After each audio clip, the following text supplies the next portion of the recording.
ఓకేనా? ఈయనే French east India company మొట్టమొదటి గవర్నర్ అంటారు. ఈయననే పాండిచ్చేరి నిర్మాత అని కూడా అంటారు. ఇక ఆ తర్వాత వాళ్ళు ఏర్పాటు చేసిన స్థావరం ఏంటి? చంద్రనాథం. ఏ సంవత్సరం అది? 1674. చంద్రనాథంలో ఒక్కటి స్థావరానికి అనుమతించిన బెంగాల్ గవర్నర్ ఎవరు? ఆ తర్వాత వీళ్ళు ఏర్పాటు చేయాలనుకున్న కొన్ని 3 ఒక్కటి స్థావరాలు ఉన్నాయి. అవేంటి? ఒకటి మలబార్ తీరం. మలబార్ తీరంలో ఉన్న స్థావరాలు ఏంటి? నెక్స్ట్ రెండోది ఏంటి?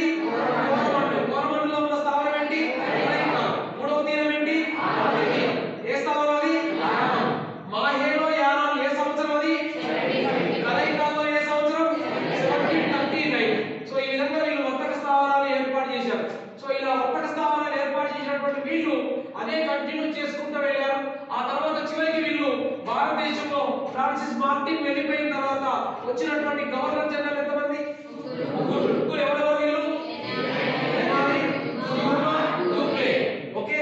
లెనాయి కాలంలో ఏ వర్తక స్థావరం ఏర్పాటైంది? యానాం అండ్ మాహే 1725. డ్యూమా కాలంలో ఏ వర్తక స్థావరం ఏర్పాటైంది? కలైకా 1739. ఫ్రెంచి గవర్నర్ అందరిలో గొప్పవాడెవరు? డ్యూమా అనేటువంటి ఫ్రెంచి గవర్నర్ కి ఏ మొఘల్ చక్రవర్తి బిరుదిచ్చాడు? బిరుదిచ్చాడు. ఓకే. ఫ్రెంచి గవర్నర్ గొప్పవాడు డూప్లే. సో ఈయన కాలంలో వీళ్ళు డెవలప్ అయిన తర్వాత ఆంగ్లేయులకి ఫ్రెంచి వాళ్ళ మధ్య యుద్ధాలు జరిగాయి. యుద్ధాలని కర్ణాటక యుద్ధాలు అంటాం. అలా మూడవ కర్ణాటక యుద్ధం జరుగుతున్నప్పుడు 1670 ప్రాంతంలో వందవాసి అనే యుద్ధం జరిగింది. ఈ వందవాసి యుద్ధంలో ఫ్రెంచి సేనాధిపతి ఎవరు?